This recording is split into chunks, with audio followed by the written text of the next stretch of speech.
They call me the Doctor. I'm the Doctor. I am the Doctor. I'm the Doctor. I'm the Doctor. I am the Doctor. I'm the Doctor.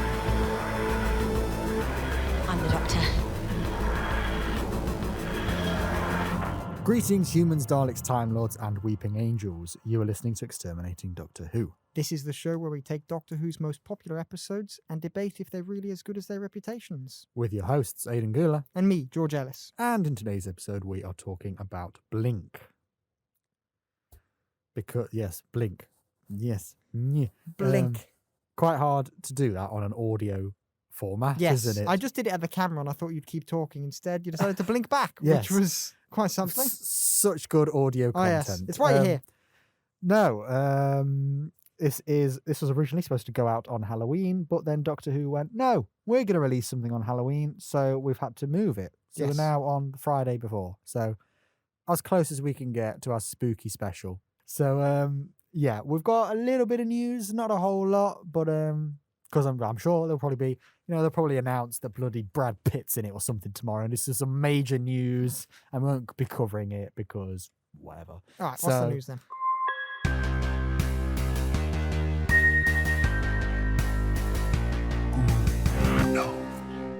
We have a few synopses. So we have Synopses. synopses. I've never said that word before. Oh, I love some There's synopses. There's some interviews with the cast and crew, but it's kind of generic. We were so excited to work on the series. It was so hard in lockdown, but we made it through. That kind of thing. So I'm not Yeah. going to address any of that because it's kind of like most generic. Every corporate company's, yes, every statements you've ever every heard. company that worked over COVID's done something like that. Yeah, it was a bit like Jodie will be like, "It's my final series. The stakes are higher." That kind of generic. They've never been higher in this final series. It's Yeah. like they The have been. same thing you hear every series. Yes. There's no point addressing any of that. But we have got, like I said, 3 synopses. Mhm. So, firstly, I will begin with the overall series synopses. Can you stop saying synopses? It's Okay, it's the a overall weird word. series synopsis, and the overall series synopsis Right. i- is from Liverpool to the depths of God, I can't be a voiceover man. I can't even read a script. This is why we're doing a podcast, you see, because you I can't talk. improvise, yeah. From Liverpool to the depths of space via the Crimean War and a planet named Atropos, which shouldn't even exist, fighting old foes and new creatures from beyond our dimension. The Doctor and company face. I was going so well. You're doing brilliantly. The Doctor and company face a race against and through time to uncover a universe-spanning mystery. What is the Flux? Okay, most of that was just the generic kind of Yeah. stuff, but the thing that I latched onto the most, dimension. New creatures from beyond our dimension. Yep. Yes. That I'm very feels like they shouldn't have told curious. us that, unless. As we've said when we were talking about the image that is literally below this, that dear, the image that is literally below that synopsis, it feels multiversal. It feels. I mean, you don't mention dimension other like the dimension means one beyond our thing. dimension. Yes, to be in another dimension is to be in a different multiverse. That is just what to it be means. in a different thing that we are in. It's that Yes. it goes beyond time. You could Dimension means to 2D, 3D, all that kind of stuff. It means to literally flip literally. it on its head. So that is very interesting, I think, because all the things are just, like you said, it is very generic. From Liverpool to that, blah, blah, blah. Yeah, we're going to go to We're different fighting places. aliens. I know that. We gather all of that. But from new creatures from beyond our dimension. I like that it says new creatures as well, because it means, well, it's interesting that like they're not just saying creatures from beyond our dimension, new creatures, which implies the other dimensions are so vastly different. And something we really haven't seen Yes, which also gives more credence to the idea that maybe they'll try and make the Timeless Child or something like that. If they do that kind of thing, it can work because it is so vastly different. You I can have believe- this entirely different history. I can't remember who said it. It might have been a producer or somebody. I can't remember who it said, but apparently there is going to be a follow-up. They've said there's going to be a follow-up. Well, which yes, is kind that's of like, important. I'd hope so, yeah. But it is like, okay, we are going to get something, and you are saying new creatures from beyond our dimension. That's Do you very know what else interesting. came from beyond our dimension? the Timeless Child. So Mm. let's find They out. should have just added that at the end. You know what else is in the other dimension? Timeless Child. There you go. Yes. So yes, let's find out. That's what got that me is. more interested than I was. Because it's kind of confirmed that Yes. we are doing something a bit more extra than just let's go here, now here, now here, now here. Do you know what I mean? Mm-hmm. So that is that. The synopsis for episode 1, on the other hand, which as we discussed last week, is called The Halloween Apocalypse. Ugh.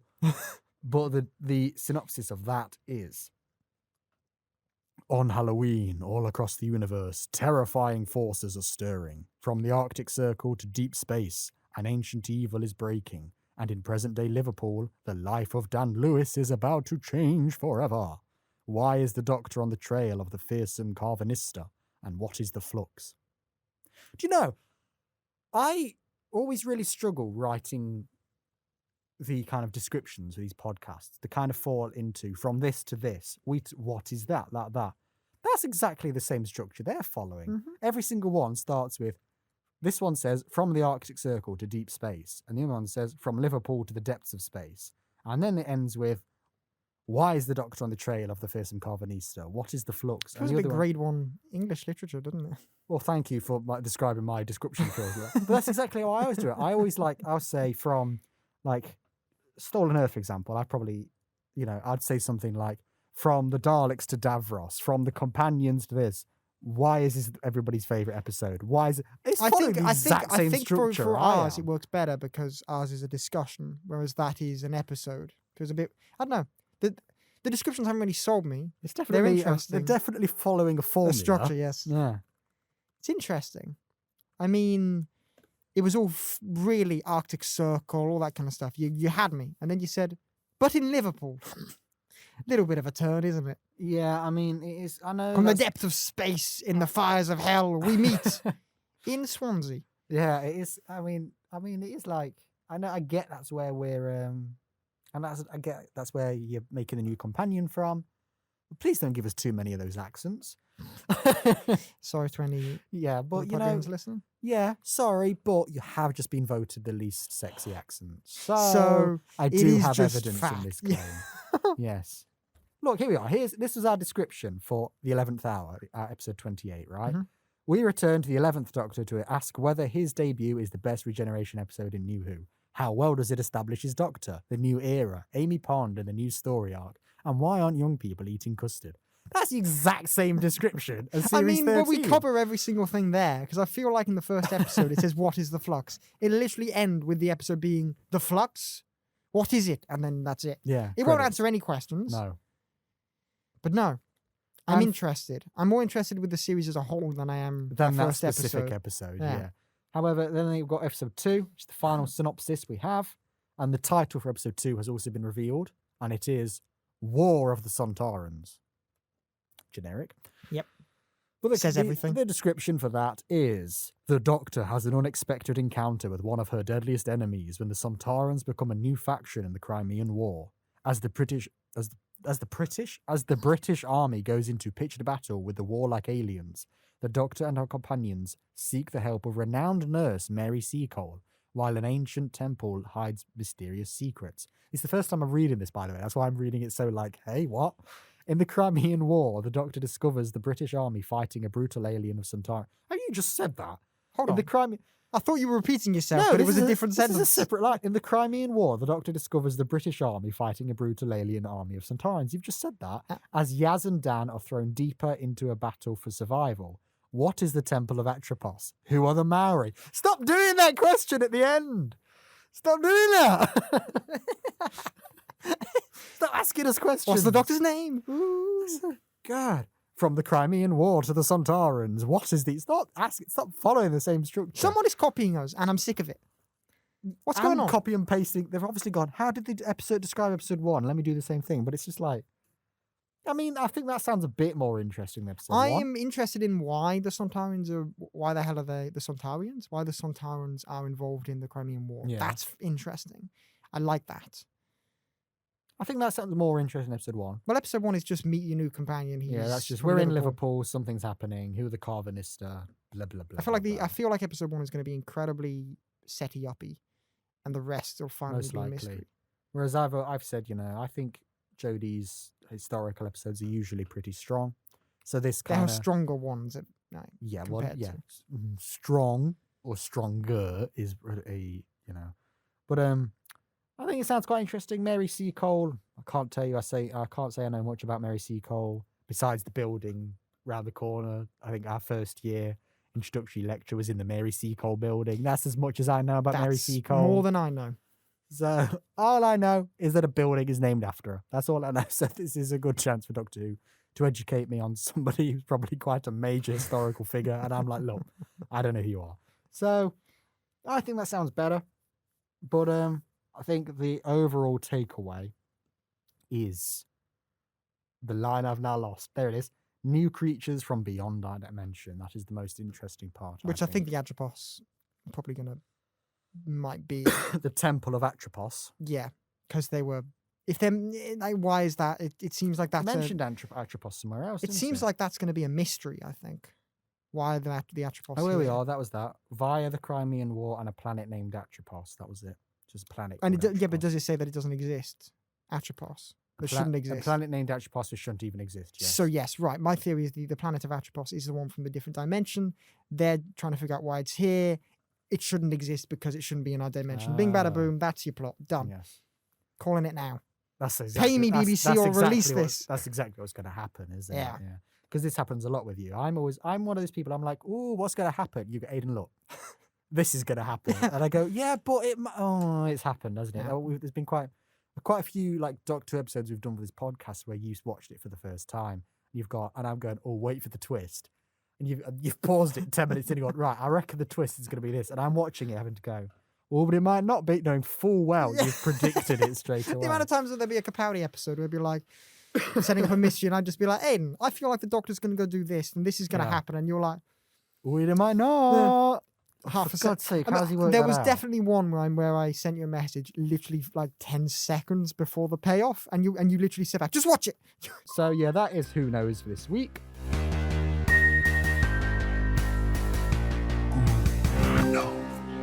The real reason we are here is Blink. Quite an interesting episode because when we did our midnight episode, it's one of those, again, people go, Blink's the best episode ever. And then people always say Midnight's the best episode ever. And there's about 10 episodes that people always go, this is the best episode ever. It's like, come on, right, decide which one it is. This is one of those that it's the best episode ever, which I disagree with. But something you do see a lot, also the most common thing you see about Blink is it's heralded as the one to show people to get them into Doctor Who. Mm-hmm. And I've always thought, why the hell would you do that? I think Because the Doctor's in it for 5 minutes. I think it's fundamentally a terrible idea to Wow. introduce someone to Doctor Who with Blink for many reasons, a lot of them being somewhat negative. Basically, no Doctor, Yeah. which means you're not being introduced to the main characters, which is important in a show. Second off, it's very different to any other episode of Doctor Who Yep. in terms of formula, in terms of tone, in terms of location, in terms of everything. It is incredibly different. That's a problem. And it's just, it's good. It just, like, if you sit down anyone to this, like if you sit someone down and say, this is Doctor Who, they're going to come out of it thinking, what? They're going to know less what's going on than us, really. It seems like a bad it's idea. something we said this in our midnight episode, but I actually cut it out so we can do it again. But what I said was that if this was me, if somebody showed me this episode, I know nothing about Doctor Who, not at all. And I know enough cultural basics. He flies in the TARDIS, it's a pop culture icon. You know Yes, that kind of yes, thing. yes. But if somebody showed me this, I went, okay, this is Doctor Who. What I would probably assume is that it's an anthology series and that you get all these weird events and the Doctor is the one that feeds through and knows what's going on and he advises these people of what's happening and that kind of thing. He's I more mean, of a and I watcher. think, and I think that's a fun idea for a show. But that show is not Doctor Who. That's the Twilight Zone. And it's like, that's personally what I would think. If I was shown this, I would think it is that kind of thing. I'd think something similar, or I'd think, I just think it's on a name-based structure, maybe. Yeah, I wouldn't think that Doctor Who is just weird stuff happens. if I then saw an episode where it starts with the Doctor and a companion in the TARDIS and they're off to a location, I'd be going, but who's that main character in this episode? Is it them? Because I'd be thinking we usually follow somebody else. That's how I personally would probably feel. You're introducing in this episode the Doctor and Martha as minimal side characters at best. Yeah. It's more of mentor figures. That's what you're introducing them as, and that's Yeah. not good for an introduction. They're nicely used in this episode, and I think it's very interesting seeing it from that perspective. But to someone brand new, it's dumb, and it's a really bad idea. You can't look at your favorite. There are many instances in like episodes of TV shows that I really love. Like there's loads of episodes of Batman which I think are amazing and my favorite, and I think they're incredibly. They're like there's an episode in Batman the Animated Series where he goes blind basically, and I think it's a really nice idea of taking away one of Batman's senses and seeing how he deals without it. Fascinating, really interesting. You wouldn't introduce anyone to Batman with that because you're showing them a version of the character and a version of the show that fundamentally isn't what the rest of it is. You need to show someone the average, really, in terms of structure for a new show. Do you get what I mean? Yeah, I agree. It's like when we said it compared to Midnight. Again, Midnight isn't an episode I would choose to introduce, but I'm more likely to choose Midnight than I am Blink. Because Blink, there's one of those things. It's like there is an argument that I can see, but I don't agree with, if that makes sense. And that is that I think a lot of this episode are kind of really fun ideas are that it's almost like a Doctor Who episode from the perspective of just one of the guest cast. Usually, we're in the boots of the Doctor or the companion or whatever. But this one, it's kind of like, how would you feel if the Doctor has graced through your life and you're reacting to all these things and they're not being explained? And you go, what is going on? Who are these monsters? What's going on? It's kind of like that kind of character A that sits in corner. How would they react to this? And I can understand if somebody said, well, what that means is if you introduce somebody to this, it's showing you a reaction to, oh, this is this world I need to take on. How does the average person process that world? Yes. Yeah, and I can see that argument. But the reason I would disagree with it and say, but that's not constructive, is because we never see this perspective again. And we already get something that's designed to do that better. Yeah. With the use of a companion. And a companion is to show you the world of the Doctor and how he directly graces it and changes it. But this is showing how the Doctor, once the Doctor has passed through and has left a trail, you're kind of seeing somebody pick up that trail. And it's kind of like, this is like the aftermath. This is like just you've seen Bob in a Base Under Siege episode. That's not the perspective we take with Doctor Who. You're seeing the breadcrumbs of a really interesting story that's happened, but you don't get to see it. If I'm kind of interpreting that correctly. No, I get exactly what you mean. I like one of my plus points here, and I actually made notes on paper because Aidan told me to. He's my boss. No, I mentioned here it's really nice to see the Doctor from a different perspective. I love seeing my favorite characters from the perspective of something other than them, because you get to see what it's like for other people to see him in that world. I think it's a really interesting thing, and I think it's important. I think it's important to see that. Because we know him, the companions know him. So what is it like when you don't know anything about him? What is it like just to see him pass by in the street with a bow and arrow? It's really, I think it's important, and it's good to see.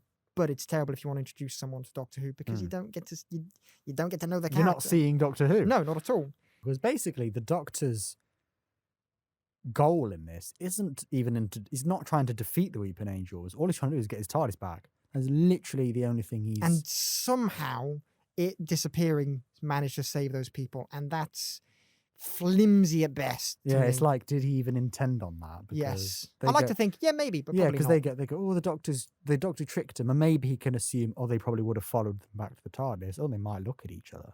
But it never feels like that was part of the plan.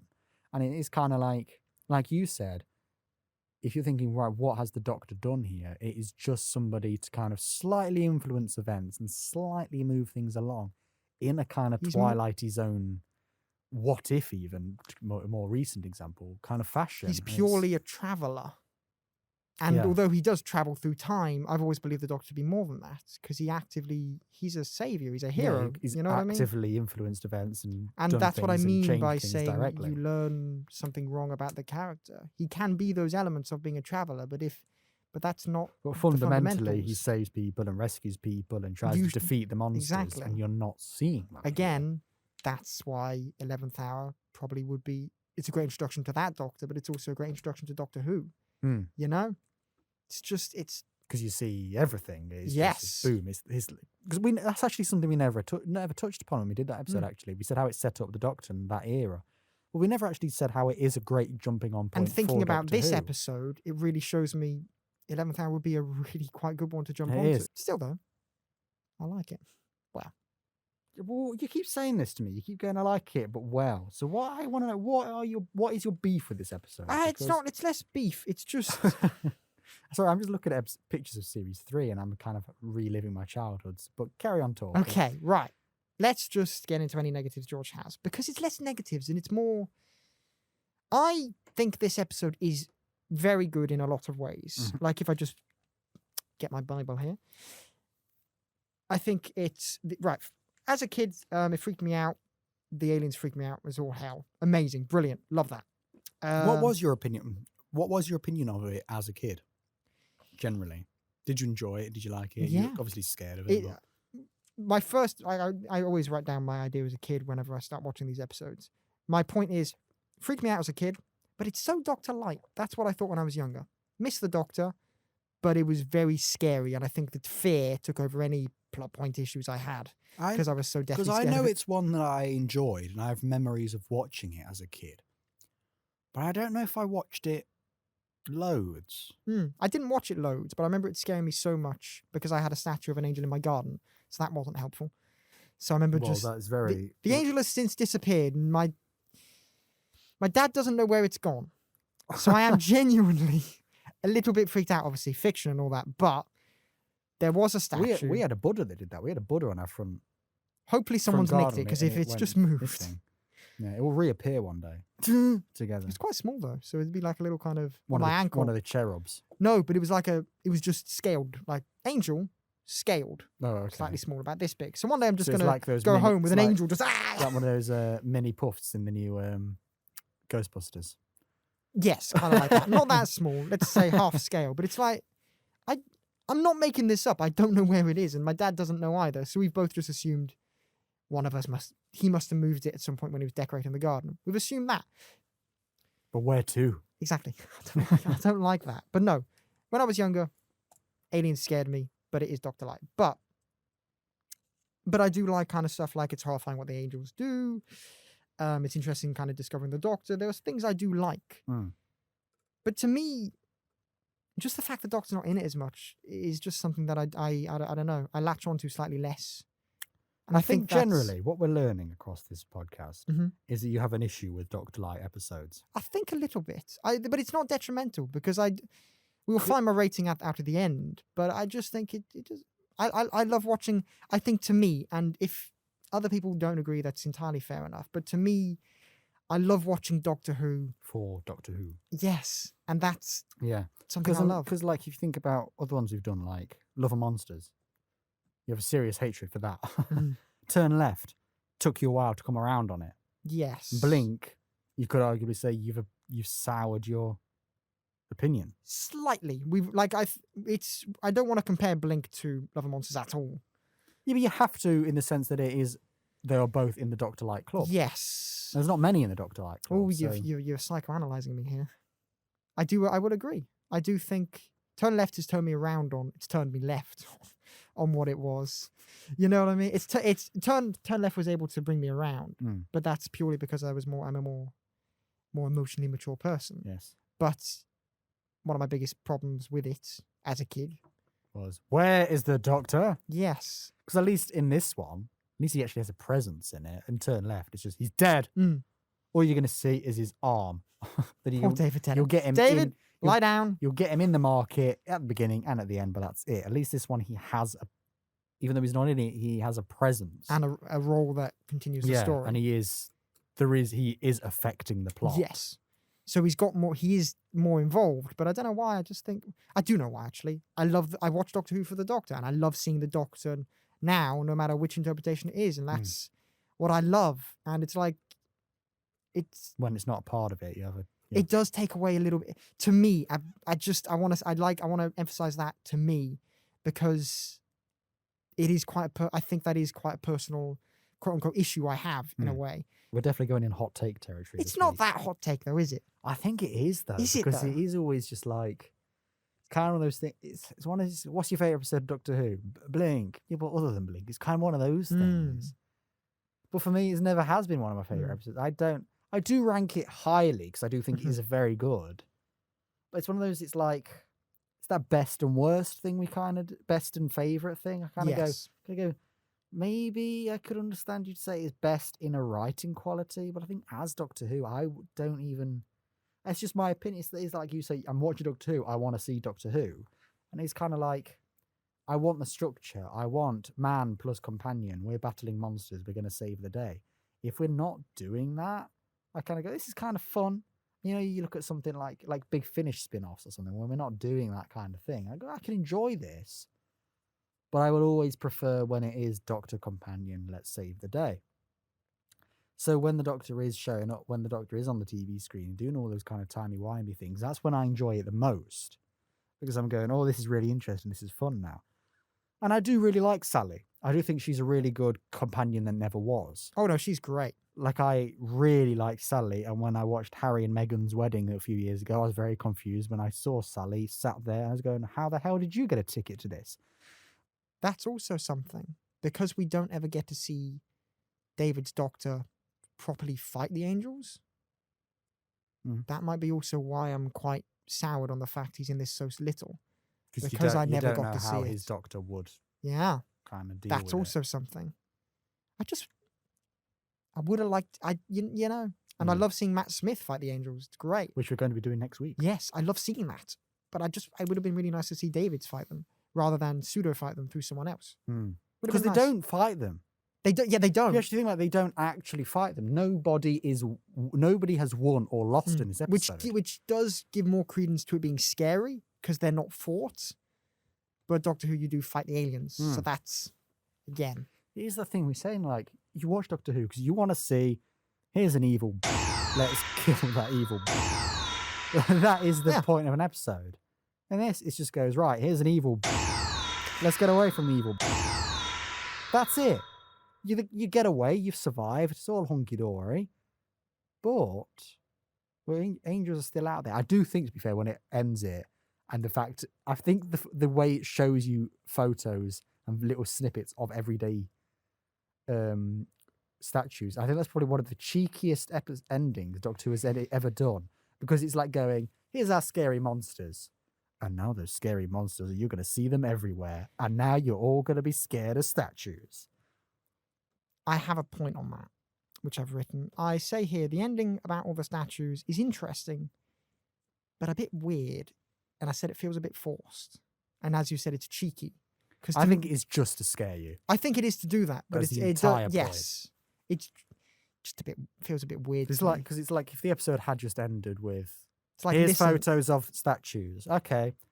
You'd be like, oh, bit of a sudden ending. Yeah. But I think it kind of going, they're still out there. We didn't defeat them. There are still weeping angels on the planet, and they could be anywhere. That is kind of like, because then every time, I mean, I still do it when I see some angel-like statues. I still think, oh, it's got like a weeping normal angel. Statues. I'm fine with. If it's an angel-like statue, I'm exactly the same. Yeah. I just keep a good but distance. Even obviously at the time, I probably would have been like, every and any statue is a threat. Yep. Doesn't help that I'm from Nottingham. We have bloody Robin Hood statue. everywhere. That'd be a terrible. Imagine that as a weeping angel. There's an arrow. Fire an arrow at you. Blink and a fire. Oh, it's suddenly in your chest. Do you have to blink to get it out your chest? Or is it... Just keep blinking. Come on. Just close your eyes. Yeah, it's got to be out in a minute, hasn't it? But no, I do kind of... I think that it being scary is where it really excels. It's very much a kind of... We're just going to... for 45 minutes. How old are you? 12? Not going to sleep for a week. How old are you? 8? Not going to sleep for a month. How old are you, Aidan? 6? Even better. Yeah. So, oh my God. I do think that is really where it kind of, like the moment it starts, there's no about it.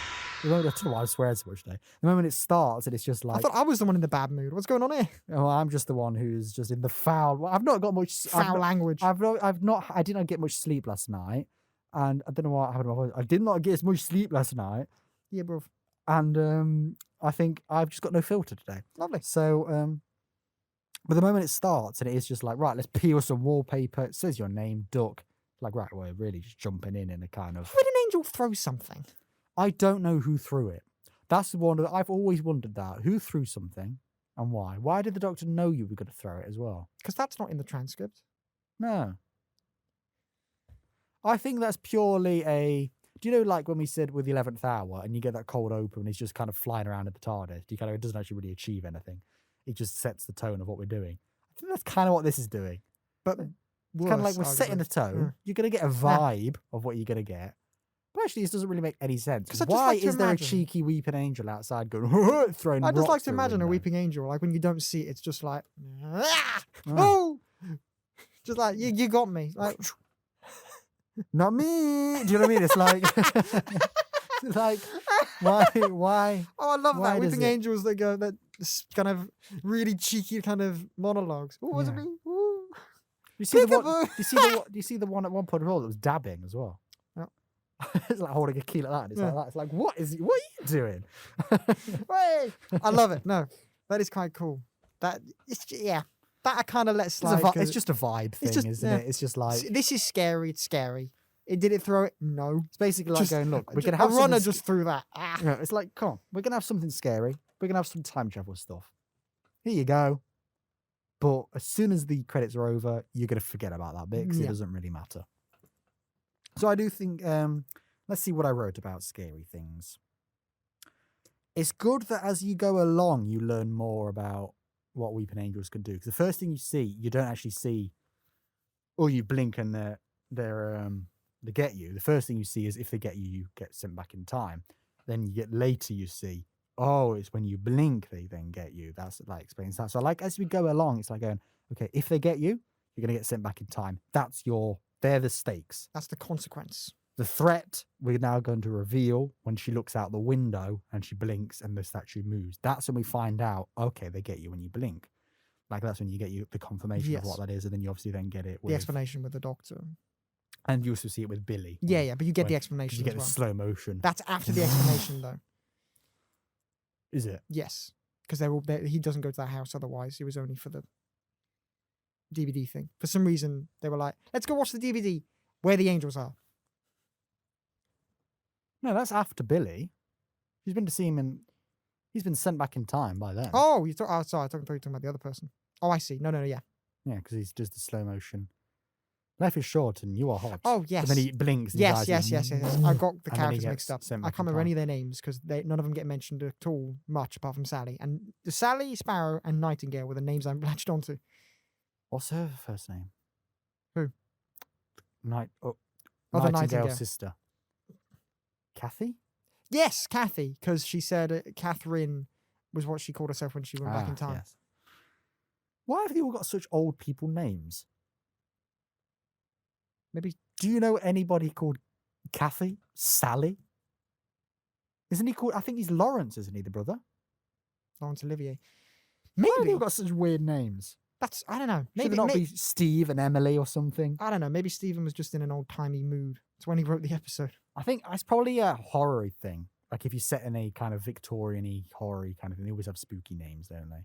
Kind of If reinforces it was, the you know, if it was like The Exorcist with Linda Blair as Jenny or something, you'd be like, you know.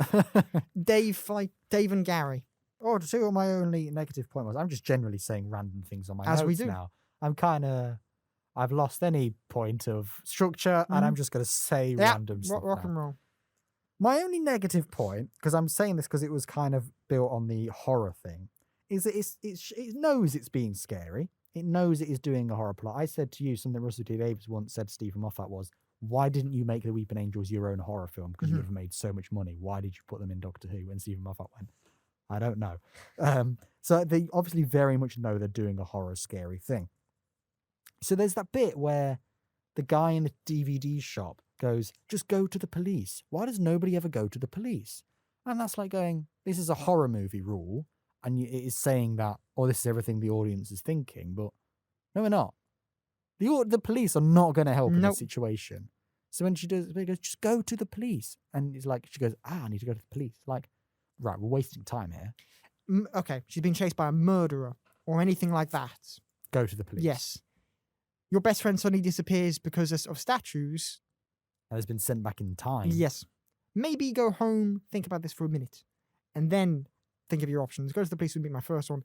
Maybe for the missing persons thing, but To file her as missing, But sure. she but even doesn't- then, she's not. but no, but she doesn't. That's what I'm saying. Like she should go. Tyler was missing. My friend's gone missing, and then they could say, so where did you last see her? At this house or at that house? We've also got these other people. That's a better segue than just saying go to the police. Hello, police. Tell me about this house. No, because you're not a copper. We're not going to tell you any information about this house. You could be the murderer. Yeah, it feels like that was my own. That's genuinely the one negative note I wrote. 'Cause I just thought, what an odd thing to do, because it's like you're doing this postmodern fourth wall break, or this is what everybody in the audience is thinking. But it's like, no, we're not. Feels more like- Nobody is thinking that. Feels more You like could, if you made your Weeping Angel horror film, stick it in there. But in this, that makes no sense. feels more like some sort of something they want to mention about horror films. That's an annoying thing, eh?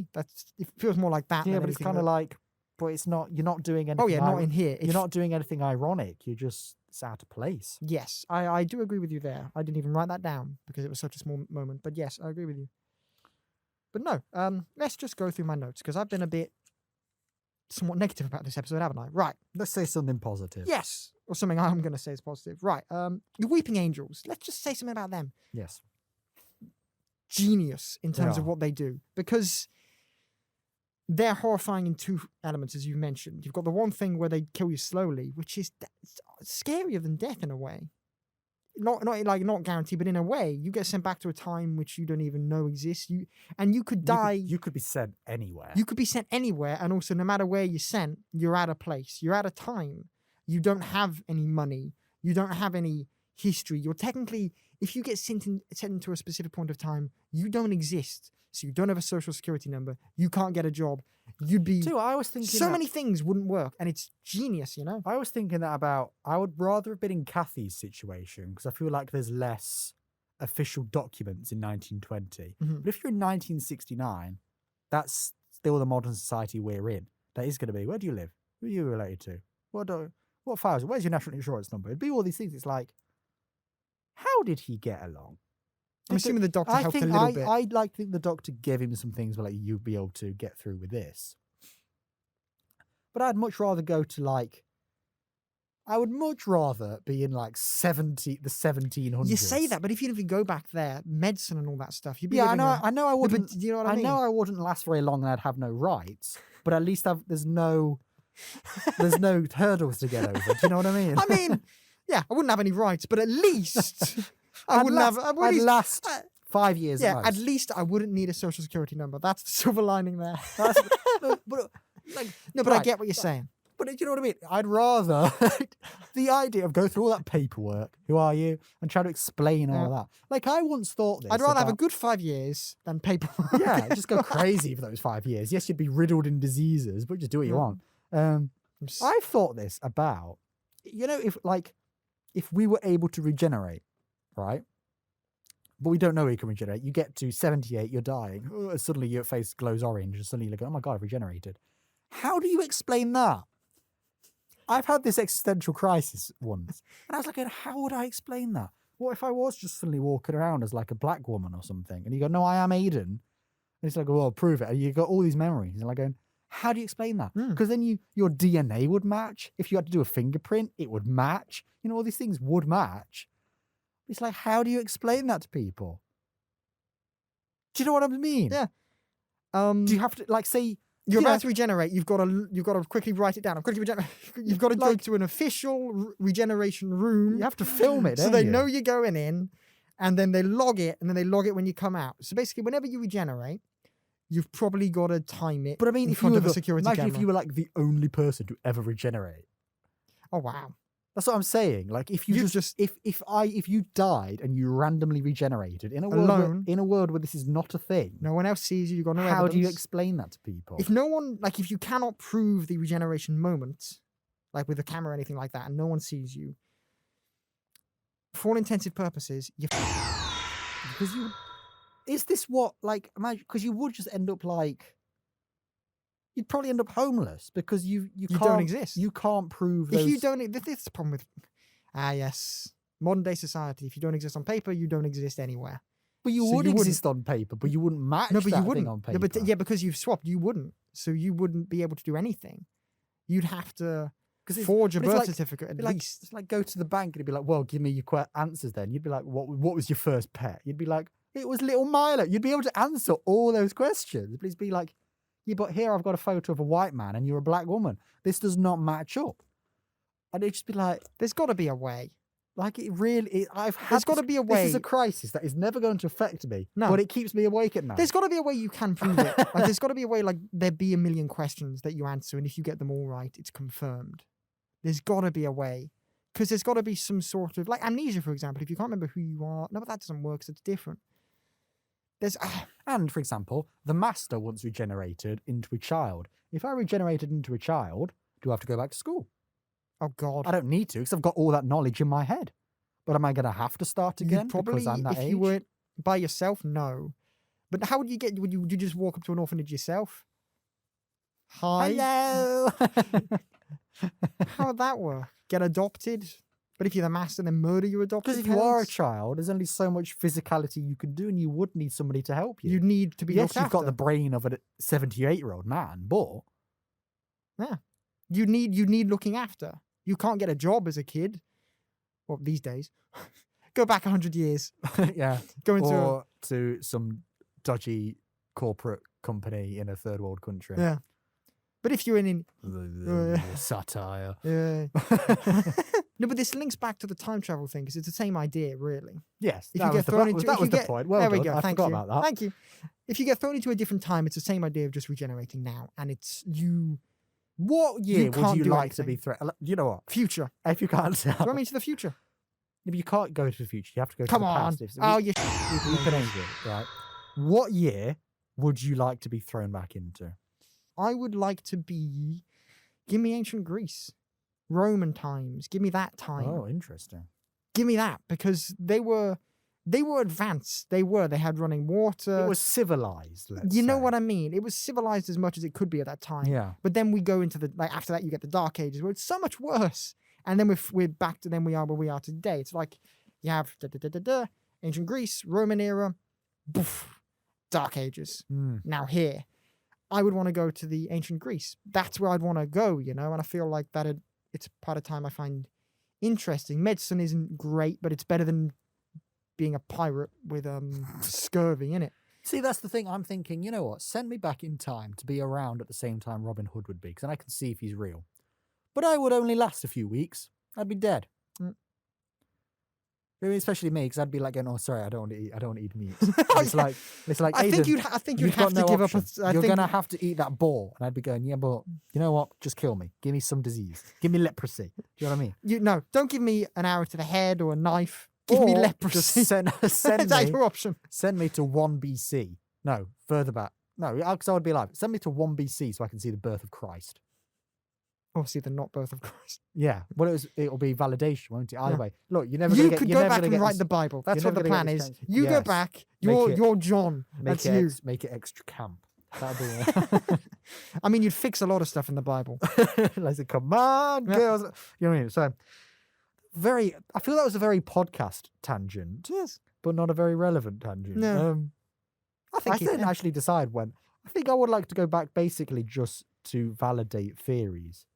No, But you've actually- got to pick one theory. No, send me to the ancient Egyptians. Actually, Oh, that's what I'd like to see. that's I interesting. feel like that was the area of history I was most obsessed with as a kid. I Mm. think that's where in all seriousness, I know I've been, but in my serious answer would be somewhere in ancient Egypt, Mm.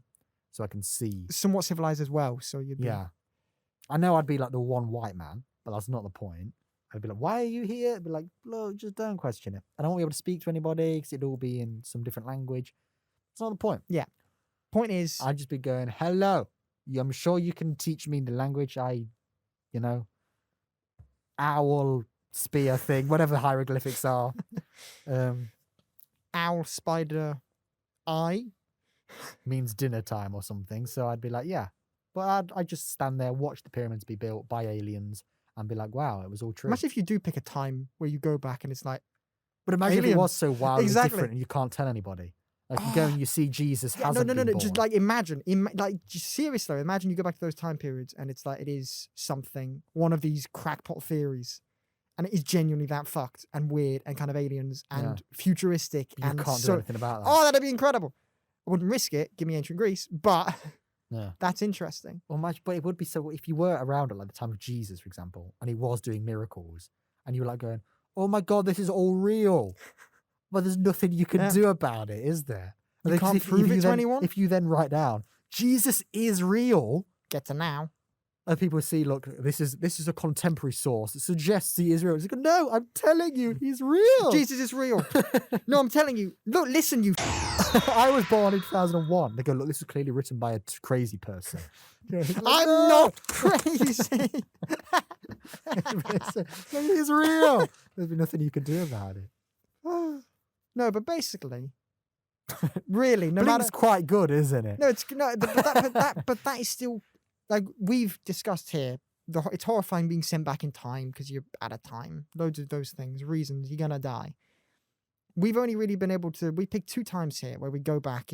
If we had to go somewhere, we go there, but it's still not great. And we actually don't get to choose it. No, We So probably all would in- end up in the Middle so no matter Ages. what, really, even if we do get back in our perfect times, like the ones we wanted to go to, even if we do go there, it's still terrifying. But then the angels blinking thing, the whole moving when you don't see them, genius. It is. It's another thing which Stephen Moffat does really well, especially in Listen. The idea of not seeing it do something is scarier, and because we don't see the angels move, we picture something quite scary, like even scarier moving. But I think even so, you don't even picture it moving. But even- yeah, that's it's just what's teleport, great. but even- it's just there. exactly. But that's another thing. But even so, the angels are designed in such a very clever way where they're like this normal angel, kind of creepy, but they have the fangs and the nails. And a really extended jaw It's as well. really when they were all frozen at the end. It was interesting seeing that. But no, they are the whole Do you know when blinking they are all moving thing. frozen at the end? Did you notice that 2 of them? There's 4, right?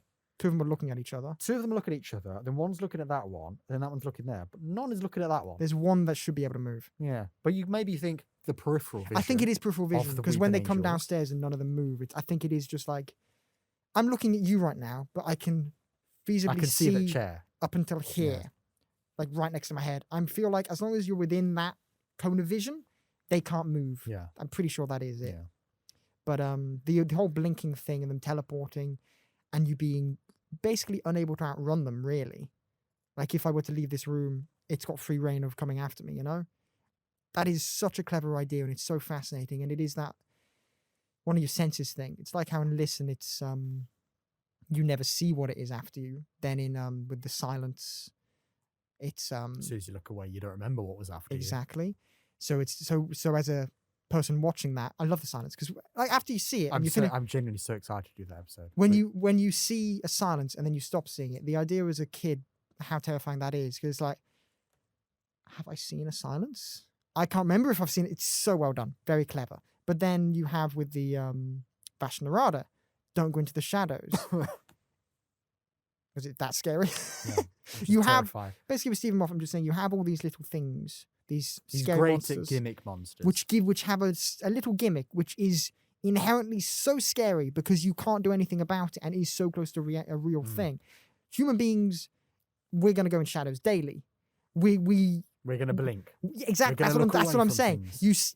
You're going to look away from things. You're going to blink. All of these things are stuff humans do inherently, and you can't not do them. It's so clever as a monster for this one to be Stephen's first gimmick monster. It is so well done, and it is so scary, and it is something that I find less terrifying now because I'm like, they're just weeping angels. Like they're just people in I costumes. do think they But as still a- look great though. But like, but they what I'm really saying, are. they're less scary because I've grown up, but they're still, they are still scary, and they are still incredibly well designed, and as a kid, terrifying. Yes, and I'm very much looking forward to talking to them about them again next week. Right, have you got anything like? I know we haven't said much about Sally and Billy. I do think that is very sweet. I'm just going to quick fire through things now because we are running out of time. I think Billy and Sally is really nice, kind of really cute and romantic. I do think the bit in the hospital bed, I think that's a really sad scene where it is just. I love the line when he goes, "Oh, it was raining when we met," and she says, "It's the same rain." I love that very poetic line, very Moffat line that is. I love all of that stuff. Not much more I can say about it. I just think it's really cool. Well, not cool, cute. That's what I'm gonna say. Oh, it's cute. He's losing it. I am. I think the time travel-y stuff is really clever. Mhm. I wouldn't be able to write that. I think that is really complicated to say. Line, you need to say this line here, then that's going to feed into that. And then earlier we're going to see that, then later we're going to see that. That's this kind of stuff. I go, you know what? I don't get paid enough. I would leave this to the professionals Yes. for that kind of thing. It's like I remember thinking, oh no, say what you want about the film. And I remember thinking about Birds of Prey, you know, and all the things are all in the wrong order and all interwoven. I remember watching that thinking, I would not be able to write. Well, I watched it with you, didn't I? I remember thinking, I would not be able to write this film. I don't get, you know, that, oh, now we're here. Now we've got to come back to that. I like plots like that. Yes. And this is very Just much. to quickly add on to that, one of my big plus points is the recording thing is brilliant. The way the recording mimics, like, responds to what Sally's saying in 2 instances. Yeah. And Really, it works both times. yes, really fucking good. Like, really good. Yeah. It And very is. well written that it never felt forced. It felt like this just makes sense. Perfect sense. Yeah. Really well done. It's not like they go, oh, let's use those lines again. It's like, we're going to use the lines again, but because they are In a the different the same context. thing you would Same lines, use different here. context. Very well Yeah. done. I like that when Sally meets the Doctor and Martha. I love Martha's kind of just like, oh, I need to get on with this. I Hurry up. love that very Martha there. A good time when the Doctor is not shafting Martha for once.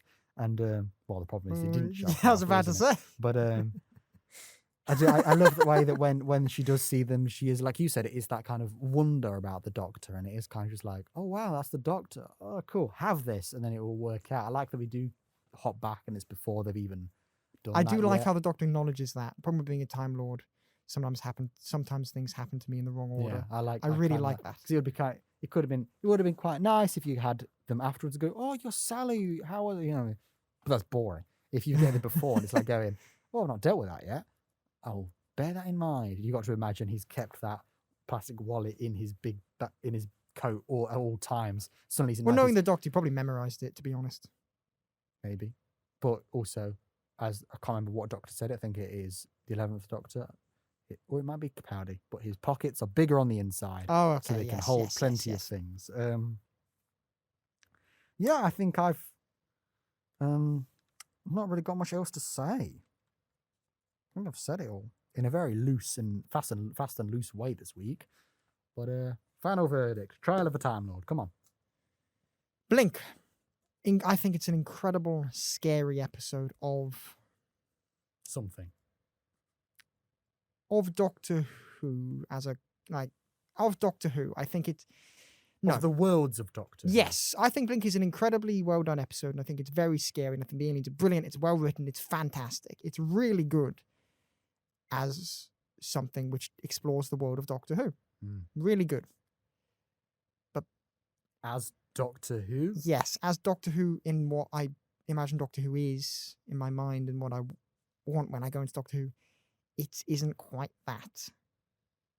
But it's not a bad thing. That's just not what it is. Mm. You know?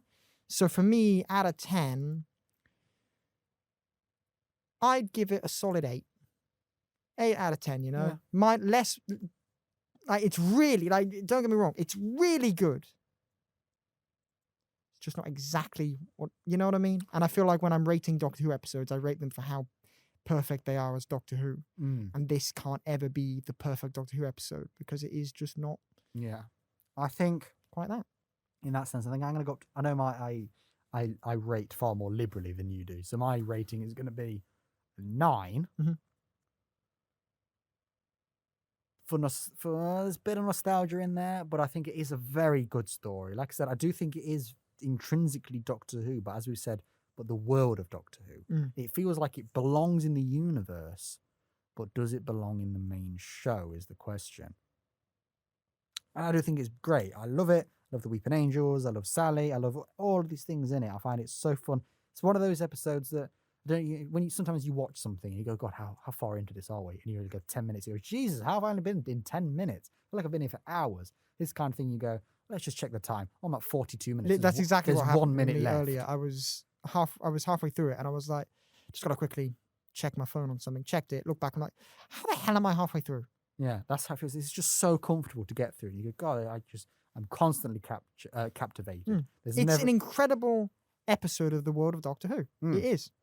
It's just But- because it doesn't quite have enough Doctor-y-ness in it. I think to I answer, can't give it a perfect score. to answer the question of is this the episode you should introduce somebody to Doctor Who with, those words are the right words, they're in the wrong Figure them order. out. Little puzzle for you. I'm going to say absolutely, definitely not. No. Not No in a way. million years. I would never. For most people, if I was introducing them to Doctor Who, I would give them Rose.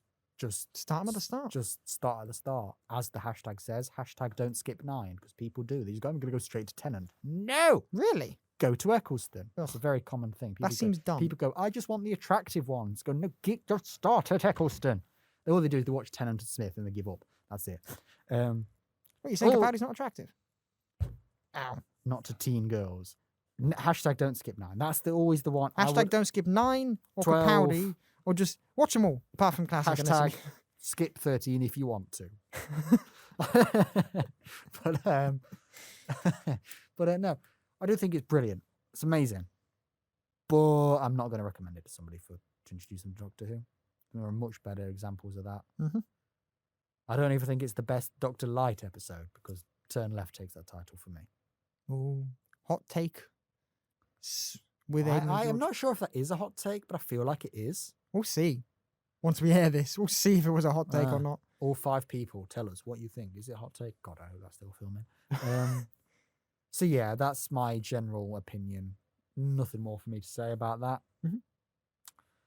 But yes, Right, so I'm off. Right, so What's next week, next Aidan? week we're going to be doing more Weeping Angels. We're going to be doing the Time of Angels / Flesh and Stone. So Lovely. it's the next time the Weeping Angels appeared, and we actually see the Doctor defeat them this time, Ooh. or do we? So yeah. I can't remember that episode much. No, I just said or do they, and I've suddenly forgot how it actually ends.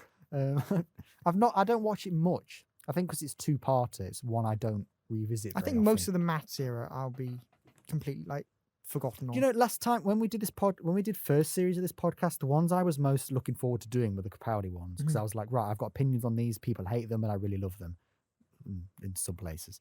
Not Kill the Moon. So I was really excited. First series, I was really excited for the Capaldi ones. This series, the ones I'm most excited to doing are the Matt Smith ones, which I think is kind of really interesting. Because when I like the Matt Smith era, I love the Matt Smith era. When I don't, I despise it and I want it to end immediately. Lovely.